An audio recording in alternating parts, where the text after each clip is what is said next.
At my fiancé med school graduation party in Miami, funded by my $900 monthly and $6,000 per term, he told security, "She doesn't belong here."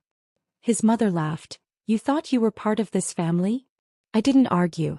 I just smiled, left without a scene, and made a silent plan he'd regret. "She doesn't belong here." The words sliced through the celebration noise, sharp and sudden like broken glass. I froze mid-step, champagne flute trembling in my hand as Kevin's voice, the same voice that had whispered forever against my skin countless nights, dismissed my existence with casual cruelty. His mother Diana's laughter followed, cold and cutting. "You thought you were part of this family? But I'm getting ahead of myself. That moment would come later. First, you need to understand who I really am. My name is Rachel Mitchell. To most people at Miami General Hospital, I'm just another overworked administrator making $900 a month, stretching every dollar to support my fiancé through medical school. The woman who brings homemade lunches in reused containers. The one who wears the same 3 professional outfits rotated carefully to appear like a diverse wardrobe. The eager-to-please girlfriend who somehow manages to transfer $6,000 each term to cover Kevin's tuition. What no one knows, what I've hidden meticulously for 3 years, is that I'm actually the only daughter of Arthur Mitchell, whose Mitchell Properties dominates the Miami skyline. That modest bank account I check anxiously in the hospital cafeteria? A carefully maintained facade. The real money sits in a trust fund that would make Kevin's jaw drop if he ever saw the balance. This morning followed the same exhausting routine. I woke at 5:30 a.m. in my small apartment. Yes, I maintain 2 residences, and dressed in a simple blouse I deliberately purchased from a discount store. The calculator came out as I pretended to balance my checkbook at the kitchen counter, creating the appearance of financial struggle that Kevin has come to expect. "Babe, don't forget I need the tuition payment by Friday," Kevin reminded me, not looking up from his medical journal. He lounged on my worn sofa, his designer watch, which he claimed was a replica, catching the morning light. "I've got it covered," I answered, just as I always do. He kissed my forehead absently before leaving. "You're the best. I don't know what I'd do without you." "Neither do I, Kevin. Neither do I." By 7 a.m. I was at my desk in the hospital administration office, processing medical billing claims. A job I'm actually overqualified for with my MBA from Wharton. But it's the perfect cover. No one questions why the boss's daughter would take a low-paying hospital position, because no one knows I'm the boss's daughter. At lunch, I stepped outside to take a different kind of call. "The Singapore investment is up 12%, I informed my father, speaking softly to ensure privacy. "We should move on the property near Brickell before the end of the quarter." "Rachel, this charade has gone on long enough," Arthur sighed, his voice conveying the familiar mixture of concern and frustration. "You're managing millions in real estate while pretending you can barely make rent. For what? A man who doesn't even know who you really are." "That's exactly why I need to do this, Dad," I replied, watching hospital staff walk past, none of them aware that the woman in the sensible shoes was in the middle of a multi-million-dollar negotiation.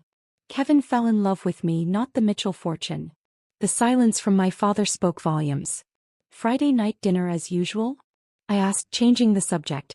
"Your room is always ready," he answered, his tone softening. "Margot's making your favorite." I smiled, thinking of our family's longtime housekeeper. "Tell her I'm looking forward to it." These Friday transitions are the most jarring part of my double life. I leave the hospital as Rachel the administrator, drive to a discreet parking garage, and change clothes in the back seat of my modest Honda. Then I transfer to the BMW I keep there, drive to my family's waterfront estate, and walk through those imposing doors as Rachel Mitchell, heiress and business prodigy.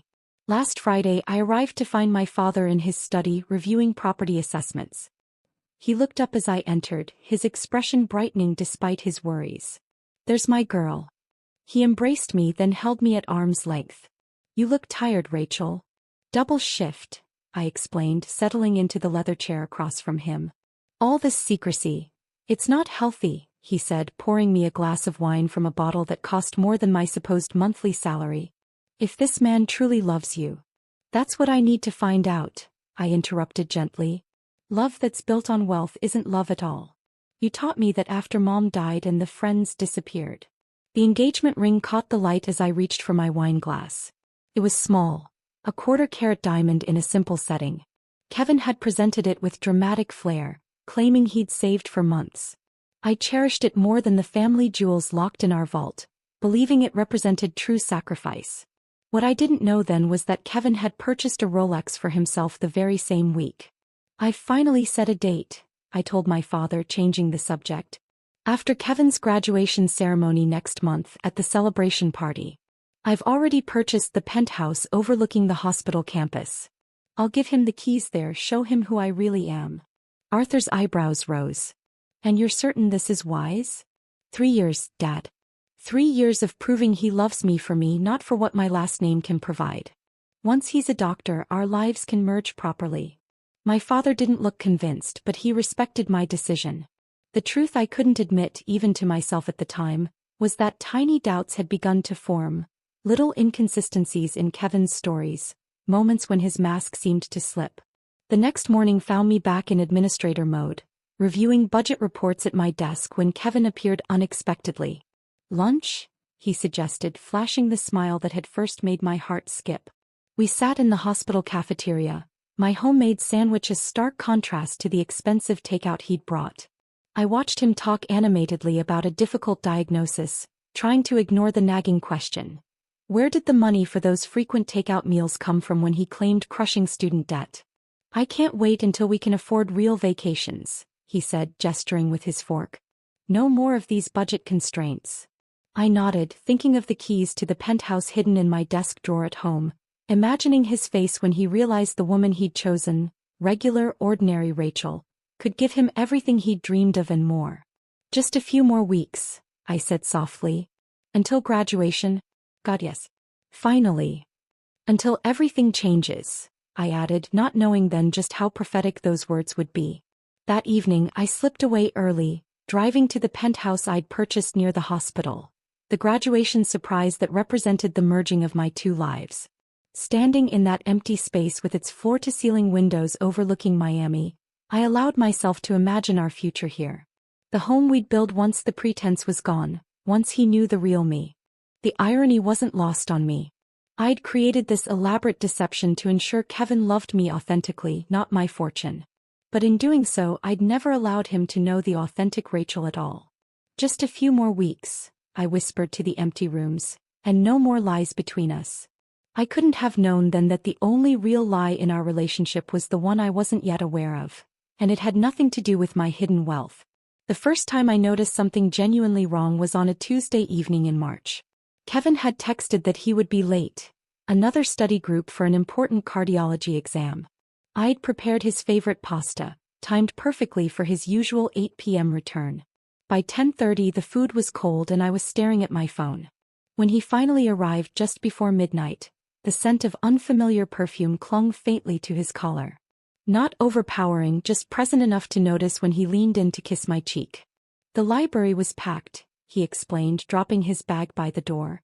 "Dr. Winters is notorious for his trick questions." I nodded, not mentioning that I'd called the medical library at 9 p.m. and learned they'd closed early for maintenance.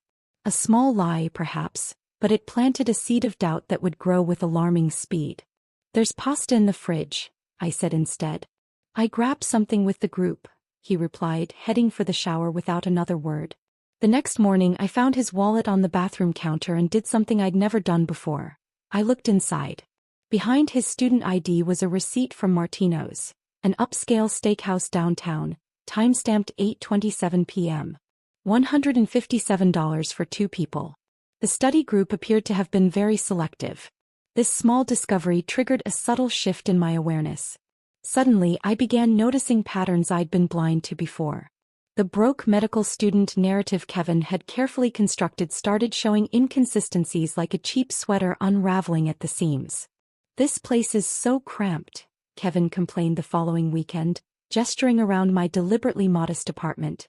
"I don't understand why you won't look for something better. Even on your salary there must be nicer options."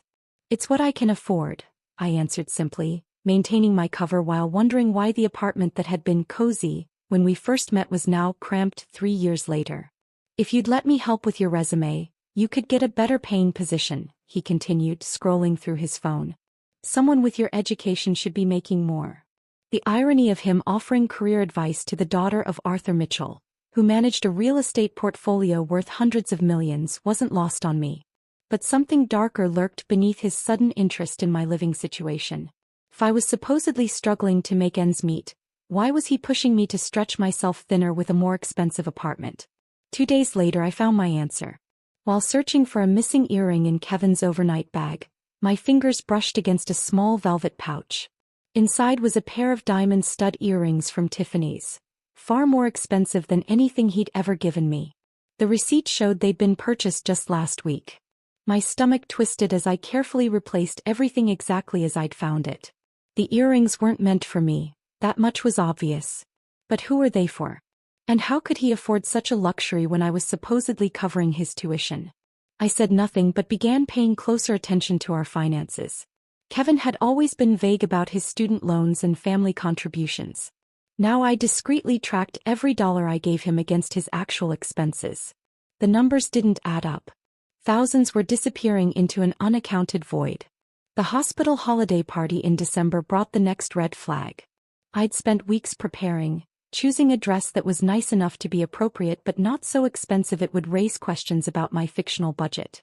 Kevin had been strangely reluctant to attend, claiming he needed to study, but finally agreed after I reminded him how important networking would be for his residency applications. We arrived separately. I'd been working late finalizing year-end reports. When I entered the ballroom, I spotted Kevin near the bar with a group of residents. Drawing closer, I heard him mid-conversation. Just waiting for the right opportunity after graduation. My roommate works in administration here, actually. There she is now. Roommate. Not fiancé. Not girlfriend. Roommate. He noticed me and his expression flickered momentarily before recovering. Rachel. I was just talking about you. He quickly corrected himself. By fiancé everyone. Throughout the evening, I caught him glancing nervously toward the entrance, checking his phone repeatedly. When I asked who he was expecting, he laughed too loudly and claimed he was monitoring a patient's lab results remotely. Later that night, while Kevin was in the bathroom, his phone lit up on the counter. I shouldn't have looked, but something compelled me. The message preview glowed mockingly. Asterisk missing you tonight. Can't wait until you're done playing doctor with the plain Jane. Last night was amazing. Same time this weekend. Asterisk. When Kevin returned, I held up his phone. You got a text. He snatched it quickly, glanced at the screen, and his face performed an impressive series of micro-expressions before settling on annoyed dismissal. Spam, he muttered, deleting the message. These scammers are getting more personal. I nodded as if I believed him, but something cracked permanently inside me that night. The perfume, the receipts, the earrings, the roommate comment, and now this text, they formed a pattern I could no longer ignore. At our next Friday dinner, my father noticed my distraction. You've barely touched your food, Arthur observed as we sat in his study afterward. What's wrong? For the first time, I confided my growing suspicions. With each example I shared, my father's expression darkened. I know you wanted to do this your way, he said finally, but I think it's time we learned exactly who this man is. I shook my head. I need to figure this out myself. Rachel. His tone was gentle but firm. Sometimes love blinds us to what's right in front of our eyes. 3 days later, an envelope appeared on my desk at the estate. Inside were photographs. Kevin entering a luxury high-rise in Brickell, the Avalon, one of Miami's most exclusive addresses. Additional photos showed him using a key card, clearly comfortable with the building. According to the private investigator's notes, he visited this location 3 times in the past week, staying overnight twice. He has an apartment there? I asked my father incredulously, spreading the photos across his desk. Not in his name, Arthur replied. The unit is leased to a shell company. My investigator is still tracing the ownership. I stared at the images, trying to reconcile them with the man who complained about my cheap apartment while apparently maintaining a secret residence in one of Miami's most expensive buildings. There's more, my father said quietly, sliding another photo across the desk.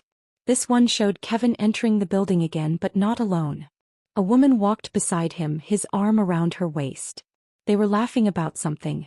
She was stunning, tall, elegantly dressed, entirely unfamiliar. The crack in my heart widened into a chasm. "What are you going to do?" Arthur asked. I gathered the photos carefully, my mind already calculating, planning. "Nothing. Yet. Rachel." "His graduation is in 3 weeks," I said, my voice steady despite the turmoil inside. "I think it's time I learned exactly what game Kevin is playing before I reveal my cards." I left my father's study with the envelope of evidence, the foundation of my carefully constructed reality crumbling beneath my feet. The woman I'd pretended to be was running out of reasons to keep pretending. The photos burned a hole in my desk drawer for 3 days while I wrestled with what to do next. Part of me wanted immediate confrontation, to throw the evidence in Kevin's face and watch him try to explain it away. But the strategist in me, the businesswoman who had learned patience from Arthur Mitchell himself, knew better. I needed the complete picture before making my move. My position in hospital administration gave me access to the scheduling system. I told myself it was just verification, not an invasion of privacy, when I logged in after hours and searched Kevin's rotation schedule. What I found made my stomach turn. Every Thursday afternoon for the past 4 months, Kevin had blocked an hour for a recurring patient appointment, a woman named Vanessa Reeves. The first red flag was the location, not the general clinic where residents typically saw patients, but a private consultation room in the East Wing. The second was the lack of notes in her file, unusual for a recurring patient. Social media filled in the blanks with brutal efficiency. Vanessa Reeves, pharmaceutical sales representative, her profile filled with Miami nightlife photos. And there, buried in her Instagram from just 2 weeks ago, a picture at a rooftop bar. Though Kevin wasn't tagged, I recognized his watch, his hand resting possessively on her lower back at the edge of the frame. My hands trembled as I closed the laptop. This wasn't just an affair. The calculated nature of it, using hospital resources, blocking official time, suggested something more deliberate. The next morning I made a decision. If I was going to understand what was happening, I needed to talk to someone who might have experienced the same thing. Someone who knew Kevin before me. Finding Autumn Sullivan wasn't difficult. She transferred to Baptist Health 2 years ago, around the time Kevin and I started dating. I sent her a simple email requesting a meeting about staffing coordination between hospitals, using my administrative role as cover. We met at a small cafe halfway between our hospitals. Autumn arrived looking professionally polished but wary, her red hair pulled back in a neat ponytail. Recognition flickered across her face when she saw me. "You're Kevin's fiancée," she said before I could introduce myself. "I've seen your picture on his desk." I nodded, suddenly unsure how to proceed. "I'm sorry for the pretense about hospital staffing." She studied me for a moment, then sighed. "What did he do?" The directness of her question caught me off guard.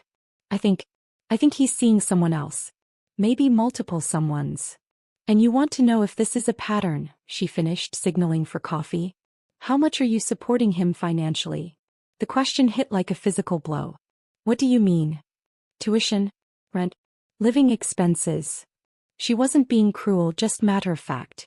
For me it was about $30,000 over 18 months. I picked up extra shifts, maxed out credit cards. He said we were investing in our future. My throat tightened. "Why did you transfer hospitals?" "Because after I caught him with someone else, a pharmacy student named Bianca, he made my life unbearable.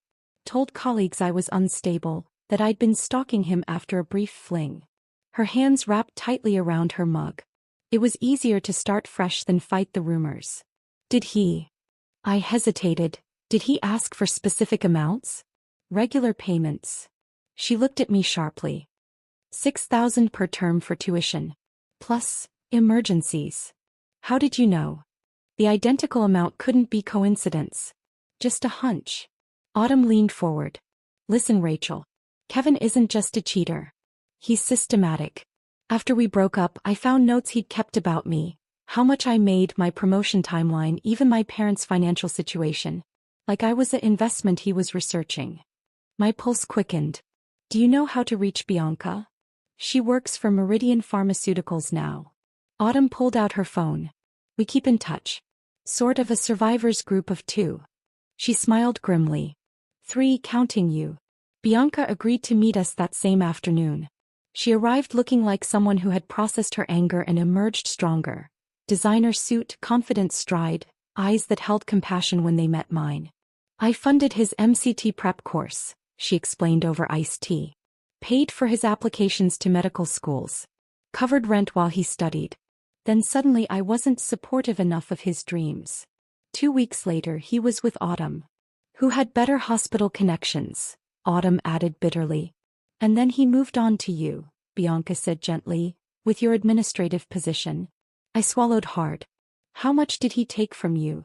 About 20,000 all told. My first year's salary as a pharmaceutical rep. She shrugged, but I could see the lingering hurt. Expensive life lesson. As they shared their stories, the pattern became undeniable. Kevin hadn't just cheated. He'd developed a calculated system of financial exploitation, moving from woman to woman as they served their purpose, each unknowingly funding different stages of his medical career. The final piece fell into place that evening. I'd never deliberately searched Kevin's things before, but now I entered his campus office with cold determination. The top drawers held nothing unusual: medical journals, stethoscope, protein bars. The bottom drawer was locked, but the small key I'd found hidden in his desk lamp at home fit perfectly. Inside was a leather-bound journal. Not a diary, something far more chilling. Spreadsheets. Calculations. Names with detailed notes. Asterisk Bianca Martinez. Family middle class but stable. Salary $65,000 with commission potential. Good for initial med school expenses but limited long-term growth.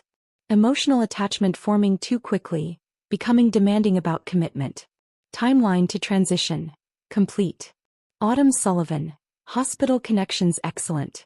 Nursing salary with overtime potential $75,000 plus. Professional growth path limited. Growing suspicious about finances. Timeline to transition. Complete. Rachel Mitchell. Admin position with growth potential. Extremely financially responsible. No family wealth visible but excellent money management. Completely trustworthy and non-questioning about financial support. Potential to support through residency. Timeline, 80% complete. My fingers trembled as I turned to the most recent entry. Vanessa Reeves. Family connections to Brickell Medical Community. Father on board at Miami Central. Income $90,000 plus with pharmaceutical bonuses. Family wealth significant. Already secured apartment access. Timeline to transition. Preparations complete, waiting for residency confirmation before finalizing. The final page contained a detailed chart, a literal investment portfolio of women with amounts extracted, time invested, and return on investment calculations. I was listed as his most successful investment to date, with over $140,000 contributed over 3 years. Below my name was a note that made my blood run cold. Engagement strategy working perfectly. No suspicion. Will maintain until residency secured through her hospital connections, then execute transition to Vanessa post-graduation. I photographed every page, my vision blurring with tears that I refused to shed. This wasn't just betrayal, it was predatory, clinical, sociopathic. When I replaced the journal and locked the drawer, something had fundamentally changed inside me. The hurt was still there, but now surrounded by a cold, hard clarity. This wasn't about saving my relationship. It wasn't even about revenge exactly. This was about justice. As I drove home, I called Autumn and Bianca, asking them to meet again. Bring financial records, I said. Everything you can find about what you gave him. What are you planning? Bianca asked. Something fitting, I replied, my mind already calculating the precise architecture of Kevin's downfall. He's been investing in his future through us. I think it's time for his portfolio to crash. For the 2 weeks leading up to Kevin's graduation, I lived a strange double life within my already divided existence. By day, I continued playing the role of devoted fiancé, smiling through discussions about our future while secretly coordinating with Autumn and Bianca to document every dollar Kevin had extracted from us. By night, I made arrangements for what I still believed would be the moment my two worlds finally merged: Kevin's graduation celebration. The Ocean Terrace Hotel, one of Miami's most exclusive beachfront properties, wasn't the venue a hospital administrator making $900 monthly could possibly afford. I told Kevin it was funded through a special collection among hospital staff and his fellow graduates.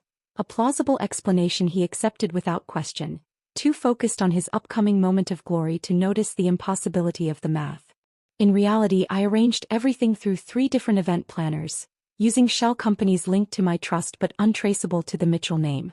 The ballroom overlooking the Atlantic cost more for one night than my supposed annual salary, every crystal champagne flute and orchid centerpiece selected with care.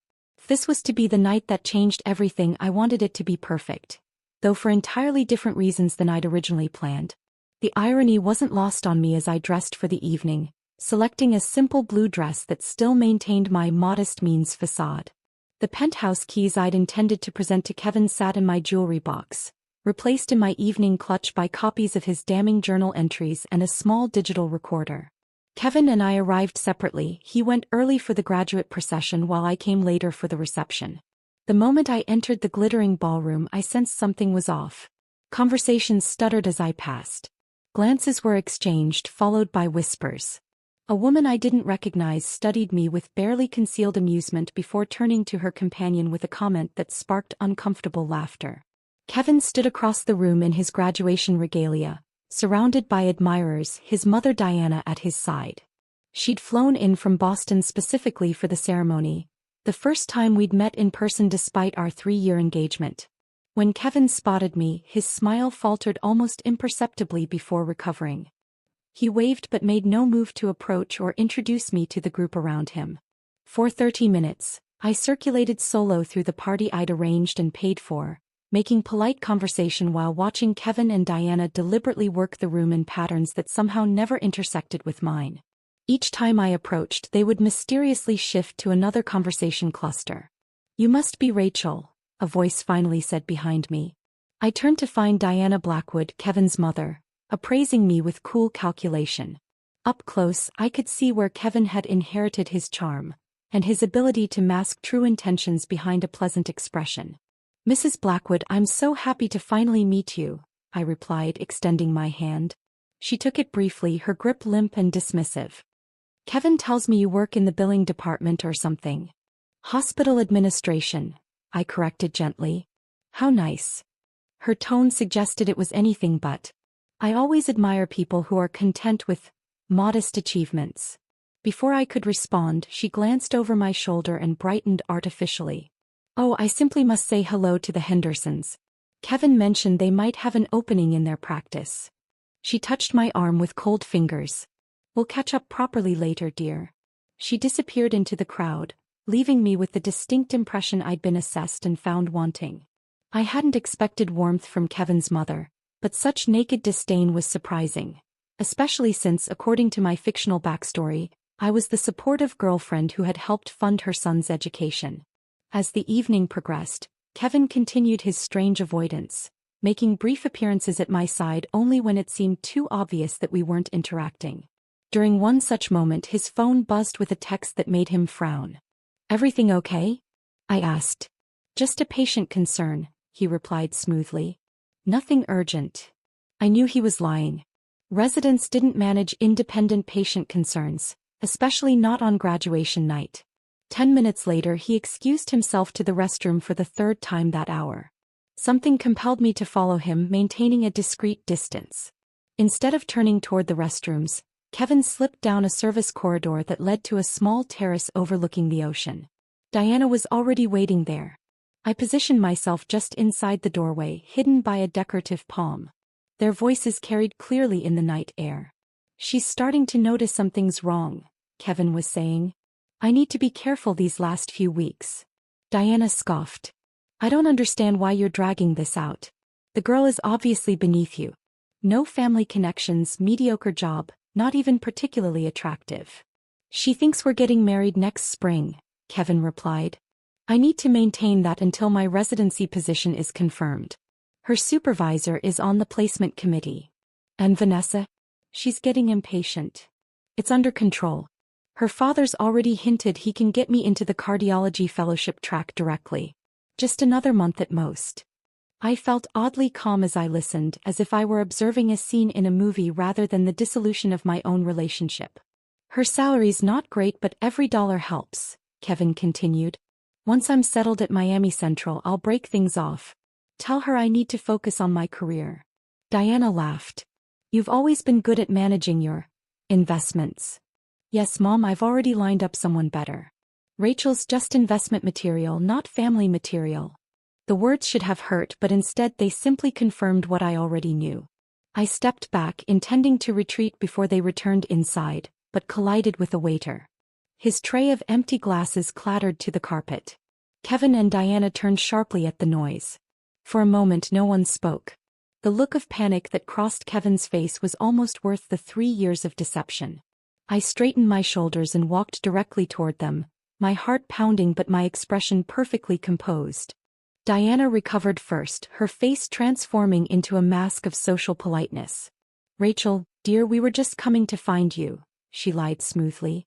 I looked at Kevin, whose expression was cycling rapidly through shock, calculation, and damage control.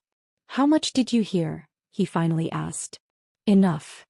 I took another step toward them, and something in my expression must have alarmed Kevin. He glanced around, spotting a security guard patrolling the terrace perimeter. With a subtle gesture, he beckoned the man over. Is there a problem here, sir? The guard asked. Kevin's transformation was immediate and complete. Gone was any trace of the panic-stricken man caught in a lie. In his place stood a confident young doctor, radiating authority. Yes, he said calmly. She doesn't belong here. Could you please escort her out? The guard looked confused, glancing between us. Sir. Diana laughed, then a sound like breaking glass. You thought you were part of this family? Oh, honey. Other guests had begun to notice the commotion, turning to stare. I felt their eyes like physical touches, curious, pitying, entertained by the unexpected drama. In that crystallizing moment of public humiliation, with 3 years of lies exposed under the glittering chandeliers of a party I had secretly funded, I made a decision that would alter everything that followed. I didn't cry. I didn't scream. I didn't expose Kevin's scheme or reveal my true identity. Instead, I smiled. With deliberate calm, I removed the modest engagement ring from my finger. The ring he'd claimed had cleaned out his savings, but that I now knew had likely been purchased with another woman's money. I held it up to the light for a moment, then dropped it with a soft clink into Kevin's champagne glass. Congratulations on your graduation, Dr. Blackwood, I said evenly. I wish you exactly the future you deserve. Then I turned and walked out, my head high, my steps measured, ignoring the whispers that followed me across the ballroom. Not a single tear fell until I was safely inside my car, the door closed against the world. Only then did I permit myself one moment of pure raw grief for the relationship I had thought was real. One moment to mourn the love that had never existed. Then I dried my eyes, started the engine, and began mentally calculating exactly how to dismantle Kevin Blackwood's carefully constructed future. I didn't drive to my small apartment that night. There was no reason to maintain the charade any longer.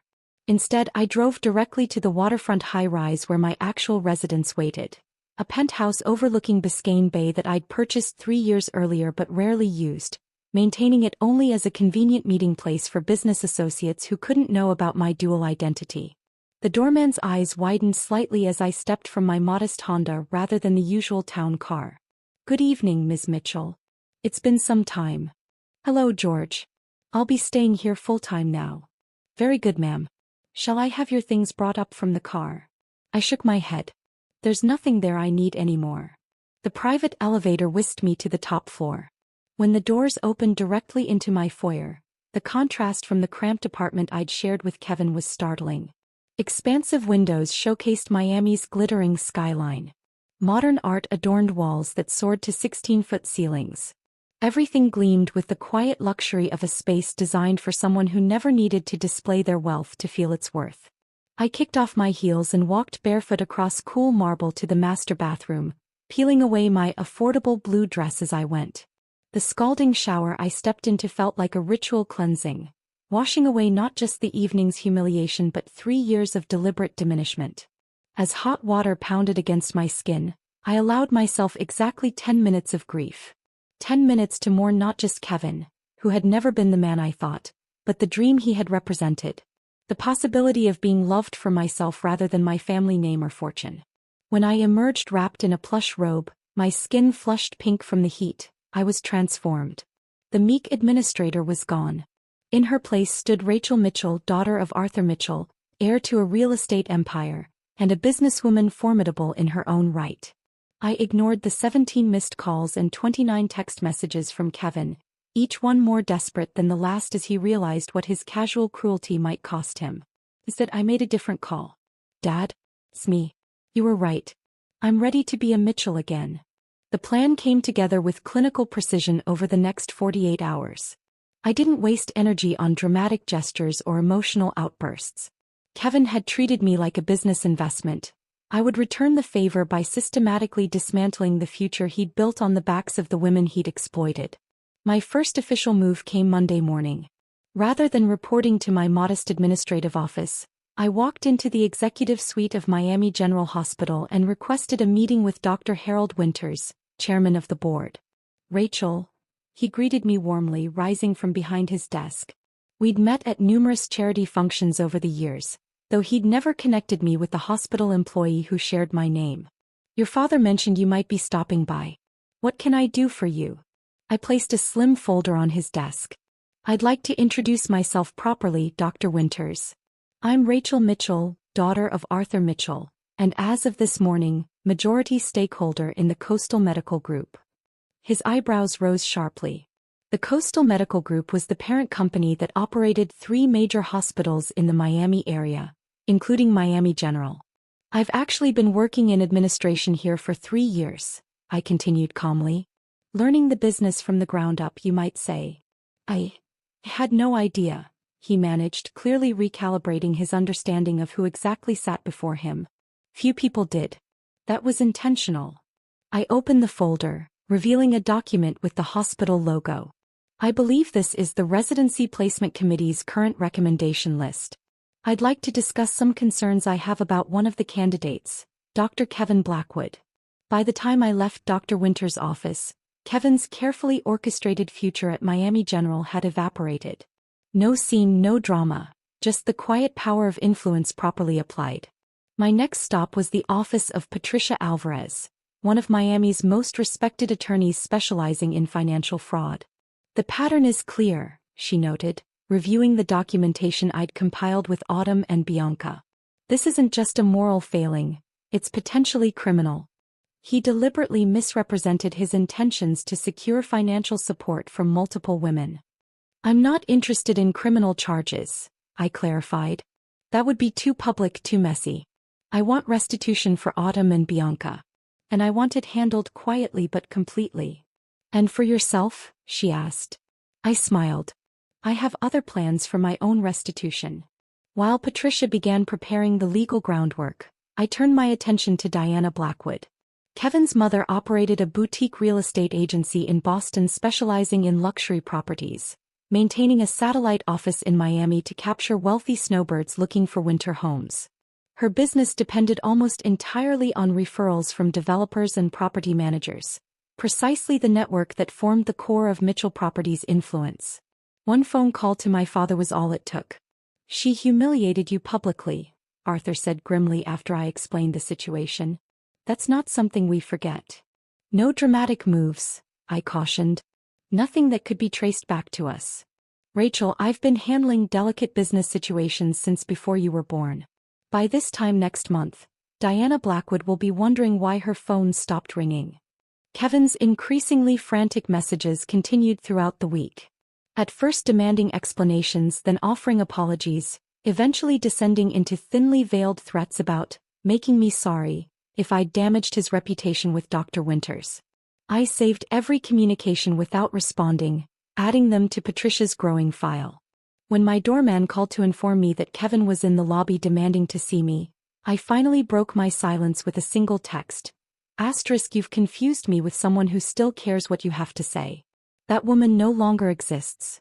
*. 3 months passed in a blur of careful, deliberate action.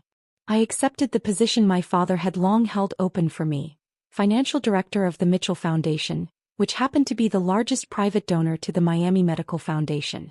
Autumn received a settlement for her financial losses plus damages, allowing her to clear the debt she'd accumulated supporting Kevin.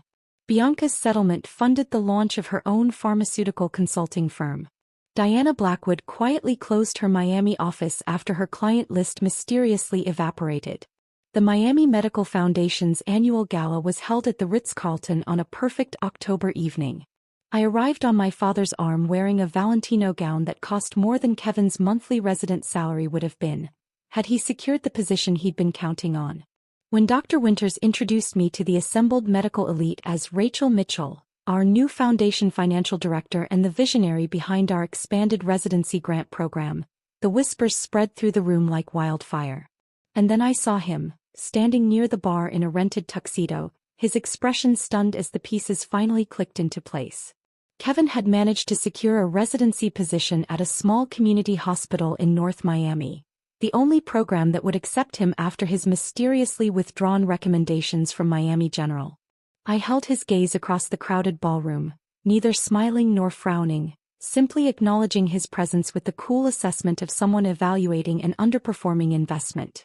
In that moment, I watched understanding dawn on his face, the crushing realization that the woman he had discarded as just investment material now controlled not just his residency placement but his entire professional future in Miami's medical community. I raised my champagne glass slightly in his direction before turning away to greet the chief of cardiology, effectively dismissing Kevin from my attention. The soft gasp from Diana Blackwood, who stood nearby witnessing the exchange, was just audible enough to reach my ears. "She doesn't belong here," he had said. How wrong he had been. That's the end of Rachel's journey from deception to justice. If this story of sweet revenge touched you, please hit subscribe. It takes just a second and helps our channel grow. Drop a like if you cheered when Kevin realized who Rachel really was and tell me in the comments, what was your favorite part? Was it when she discovered his journal, when she dropped her ring in his champagne, or when she reclaimed her power at the gala? I'd love to know your thoughts.